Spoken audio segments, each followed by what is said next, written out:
Yuk, assalamualaikum warahmatullahi wabarakatuh. Balik lagi bareng kita orang di channelnya Aja Gigi Gak Jelas. Malam ini kita mau ceritain semua tentang perjalanan kita selama di gunung mistisnya. Kali ini gue bakal ceritain pengalaman mistis kita di gunung. Di Gunung Gede waktu belum lama sih, ada seminggu yang lalu mah, pas neo normal. Kebetulan banget jalur pendakian Gunung Gede Pangrango baru dibuka dan akhirnya kita ke sana. Di dalam perjalanan itu banyak sekali mengalami kendala dari mulai pertama awal berangkat sampai pulangnya. Nah, dari sini kita mau ngejabarin satu persatu. Berhubung banyak pertanyaan dari temen-temen, makanya gua bikinin video dah sengaja biar pada tahu alur ceritanya. Oke guys, Kita mulai. ayo Rek, ceritakan dari awal. Asik. Awal kita berangkat tuh hari Kamis ya, tanggal 4 ya? 4 Malam November. Jumat. Kamis malam Jumat, tanggal 4 November. Gue dari rumah berangkat ke Batu Jaya jam 8.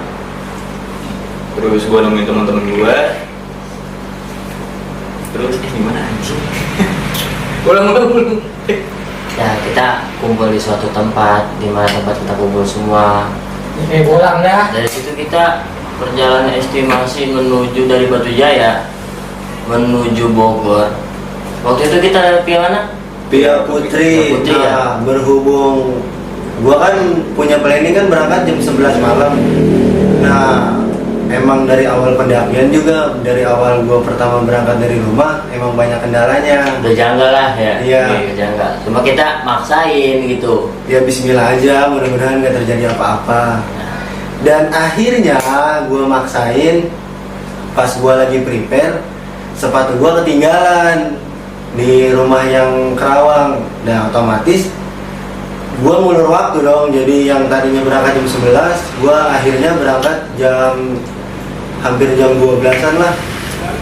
Setengah 12.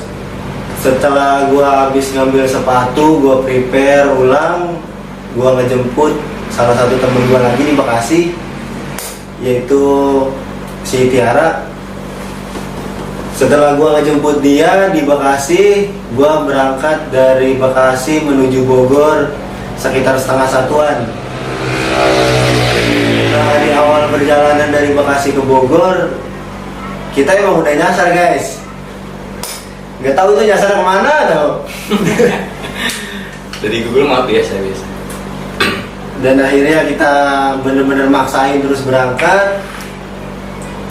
Ya udah, kita buka Google Map aja. Nah, akhirnya ketemu juga nih jalannya buat arah ke Bogor. Singkat cerita, kita berangkat itu jam setengah 1 sampai Bogor hampir jam 7 pagi. Nggak biasanya guys, gua dari Bekasi ke Bogor sampai jam segitu. Biasanya kita waktu itu, waktu kita pernah sebelumnya yang kita lintas dari via Cibodas turun kita Putri. Nah, kita berangkat tuh start di sini dari jam 8 sampai sono Jam 2. jam 2 subuh. Pas di waktu perjalanan mau sampai base camp itu sekitar jam setengah 5 kalau nggak salah. Si Irek tiba-tiba jatuh lagi naik motor, nggak tahu kenapa, tahu-tahu dia jatuh aja. Untungnya nggak nyemplung ke jurang mereka. Iya. Tapi kebodohan rusak sama gue. Maaf ya kebodohan. Maaf anjing. Jujur banget sih lo. Nah, pas udah kejadian jatuh itu, kita naik lagi tuh, nerusin. Soalnya kan masih sekitar setengah jam lah ke base camp. Iya, ngejauh lah ya. Pas udah pertengahan mau nyampe base camp, 5 menit lagi, matrasnya si Irek temennya ketinggalan. Jadi kita balik lagi ke Kita bawah. balik lagi ke bawah buat nyari matras itu, dan nggak taunya Nggak ada. matrasnya. Entah ada yang bilang sama orang atau apa gitu. Ya nggak tahu ya. Iya. Masa iya? Kan matras di bawah. Tapi jam segitu emang nggak ada orang bang. Iyalah, orang udah subuh. Dan situ aja udah ada kejanggalan, cuma salahnya kita masih memaksakan gitu. Iya. Terus kita balik lagi tuh ya, jalan aja sampai base camp jam 6:30 ya. Jam 6:30 lah baru sampai base camp. Nah, kita nggak maksain buat langsung berangkat guys, kita istirahat dulu lah. Sekitar jam 9 kita prepare lagi nih, prepare ulang. Packing segala macam. Setelah beres baru kita mulai pendakian. Ya di awal pendakian mah biasa-biasa aja sih. Gue juga emang udah ngerasain ada yang aneh, cuma gue nya tetap maksain. Awal pendakian mulus dari base camp sampai pos 1. Nggak ada apa-apa ya. Santai lah. Iya. Itu kita pendaki terakhir yang nanjak ya? Rombongan paling terakhir berangkat jam 9, jam setengah 10-an lah start trekking. Terus sampai di pos 1 kita Sampai di pos 1 pas banget Tugu Gede Pangrango itu jam setengah 12. istirahat ya sampai jam 12 lewat lah. Kita ngopi-ngopi santai dulu. Iya, sampai 2 bat, 3 bat. Ya mama tidak tidur kan. Iya, itu kan. Terus nggak lama setengah 1 jam 12 lewat. Jam 12 lewat 12 menit kalau nggak salah gue mulai jalan lagi. Nah, di perjalanan dari pos 1 menuju pos 2 Bayangan, di sini ada kejadian yang aneh. Udah mulai lah ya. Udah mulai. Mulai janggalan dari situ. Jadi gua posisinya paling belakang sama si Tiara, si Irek sama si Dida. Dia ada di bagian paling depan. Nah, di situ posisinya pendaki cuma gua doang berempat. Pas gua lagi istirahat di bawah, si Irek di atas. Nggak sengaja kemarin dia itu baru ngelihat foto. Nggak taunya di balik foto itu ada Sosok. kayak penampakan lah. Pokoknya pendaki mirip banget sama gua. Ya, pendaki padahal di situ nggak ada orang lain, cuma kita doang berempat. Nah, Terus kita langsung lanjut lagi buat ke pos 2 ya.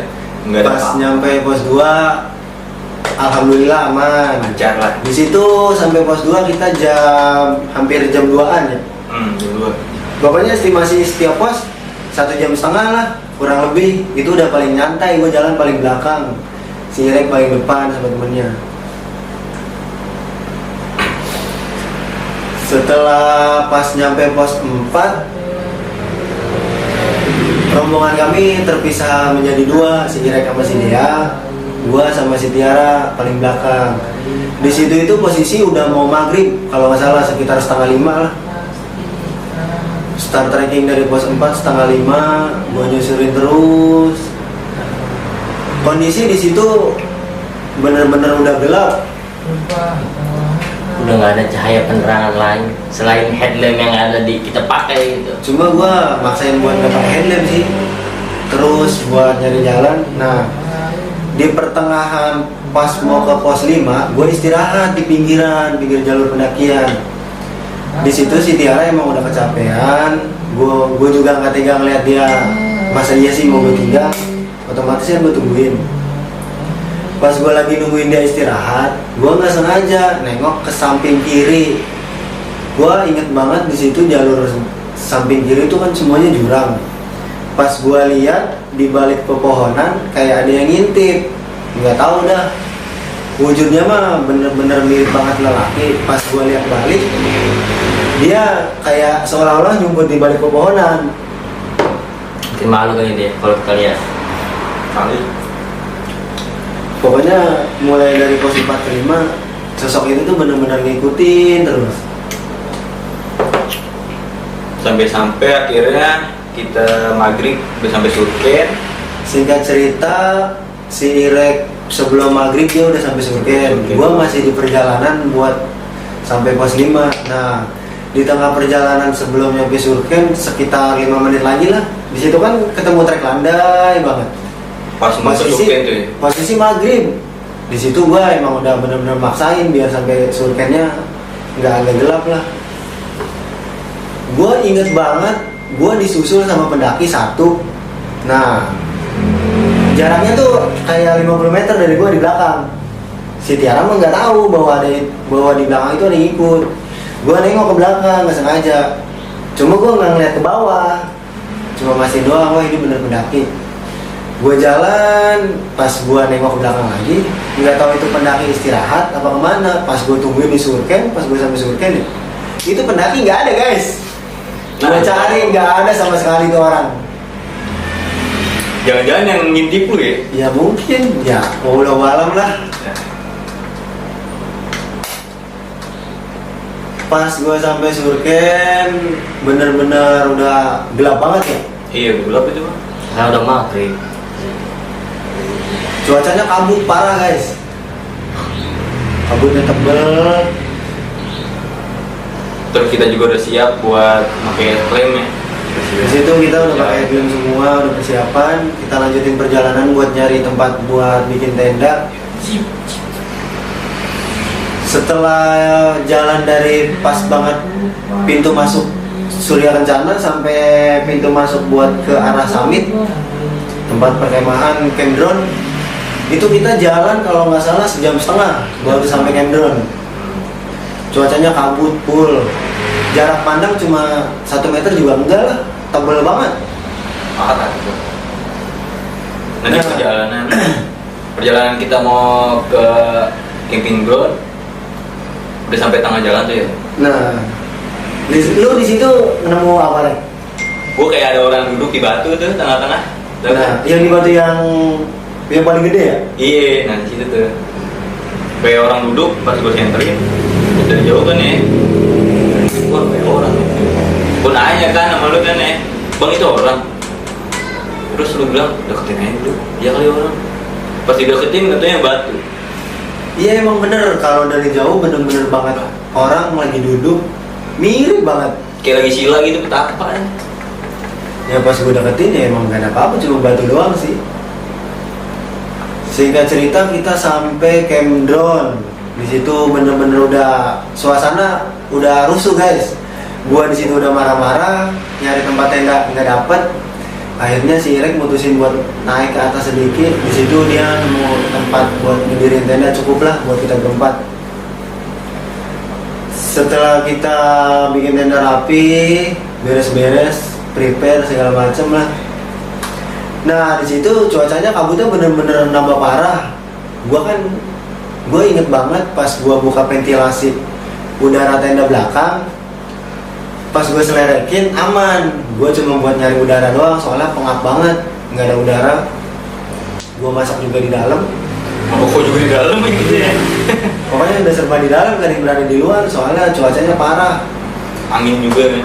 Nah gue iseng, gue tutup tenda ventilasi belakangnya. Abis gue tutup, gue senderan ke belakang. Nggak tahu kenapa itu belakang tenda kayak ada yang ketok-ketok kepala gue, merinding gue asli demi Allah. Dari situ tuh. Padahal di belakang itu Nggak ada apa-apa, emang tembok tanah, full banget tanah. kebun lah. Ya. Pohonan ya juga nggak ada. Iya jauh juga. Gue tanya iseng ke si Irek, kata gue, Rek, di belakang ada orang. Nggak ada apa-apa bang, angin kali. Ya udah gue positif thinking aja. Pas itu udahlah, gue nggak mau ambil pusing. Gue ngopi yang tidur sambil nyantai. Ngopi-ngopi gitu ya. Iya. Sebelum tidur kita ya makan dulu tuh buat ngisi perut lah. Terus habis itu nggak lama kita tidur.